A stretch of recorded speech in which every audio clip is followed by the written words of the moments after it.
Hi, my name is Alex, and I'll be presenting Mrs. CK in case 4. From Mrs. CK's referral letter, I knew that Mrs. CK was diagnosed with carpal tunnel syndrome on the left side 10 months ago, and she's currently receiving conservative treatment for symptom relief. She was referred to me due to recent exacerbation of paresthesia. For subjective assessment, first, I would like to rule out central nervous system or reflex by asking if she experienced any unfamiliar and progressively worsening symptoms in other body areas. If no emergent referral is required, I want to determine what's contributing to her recent exacerbation by asking if she has any recent increase in work duty, injury to wrist or forearm, any recent weight gains, wrist osteoarthritis or history of rheumatoid arthritis. Then I would like to determine the compression severity. First, I'll ask the 24-hour behavior of pins and needles. For example, is it constant throughout the day or intermittent during certain activities? Secondly, I'll ask the irritability of the symptoms. Lastly, I'll ask if she have noticed any clumsiness or weakness in her left hand. I would like to investigate why the spleen didn't work by asking if it is because the spleen could not provide sufficient supports or she just couldn't tolerate the splints. Lastly, I would like to follow up by inquiring her daily activity limitation and her treatment goals. During the objective assessment, I will first look for any fear avoidance behaviors, thinner muscle wasting, wrist swelling to determine compression severity. Then I will assess the fitting of her nice splints and its ability to provide support for symptom relief.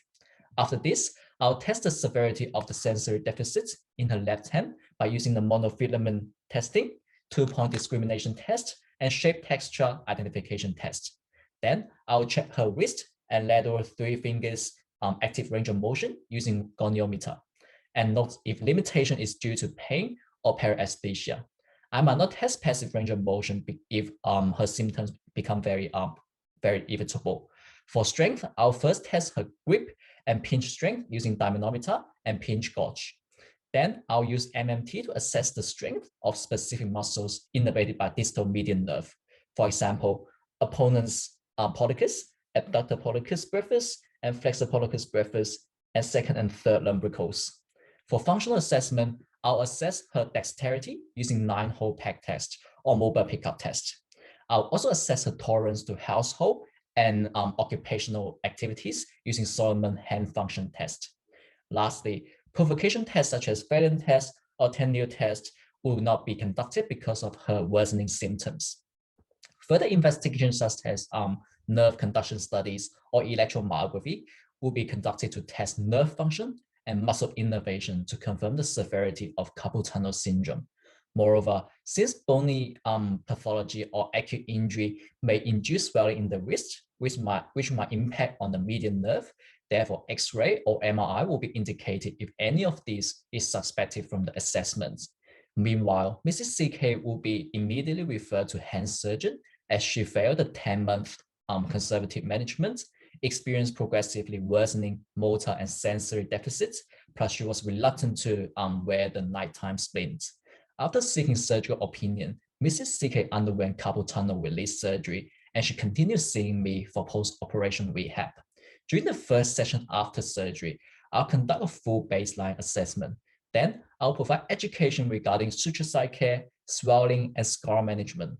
I'll also encourage her to move unaffected joints such as fingers, elbow, and shoulder as often as possible to prevent joint stiffness, and avoid excessive wrist movement by wearing a splint full time. In terms of returning to home-based function, I'll give her the following advice. For better healing, I want you to avoid housework or work duty that put lots of stress on your wrist before your sutures removal in week 2. For example, you might not drive or carry heavy grocery for now. You can also use your right hand to perform certain activities such as holding your phone. Slight wrist pain is normal after surgery, but if you notice abnormal signs such as excessive swelling, heat, pain, please go to ED and let me know immediately. In terms of return to work, I'll give her the following advice. After sutures removed and you gradually regain wrist movements and finger strength, you can start return to work, but with modified duty. For example, you may start with light duties such as operating mixers or blenders. After you fully return to work, you need to alternate activities with rest and maintain good wrist and hand postures to prevent re-injury. The post-op rehab will take around 6 weeks, But however, Mrs. CK will be expected to take longer because considering her pre-operative carpal tunnel syndrome severity. I'll schedule a second session with Mrs. CK after suture is removed in week 2. Between the first and second visit, I'll phone call her to check if she has any concerns. During the second session after suture removes, I'll introduce wrist range of motion, desensitization, nerve and tendon gliding, and gentle hand muscle strength, such as gripping and pinching exercises. Gradual weaning of spins will start at this stage. Weekly follow-up session will be scheduled to track recovery and progress the exercise as appropriate. In week 6, full reassessment will be conducted. If Mrs. CK regain full premorbid hand function and report resolution of paresthesia and pain in the left hand, she'll be safely discharged. If symptoms sustain or worsen, further follow-up session or referral will be scheduled. Thank you for listening.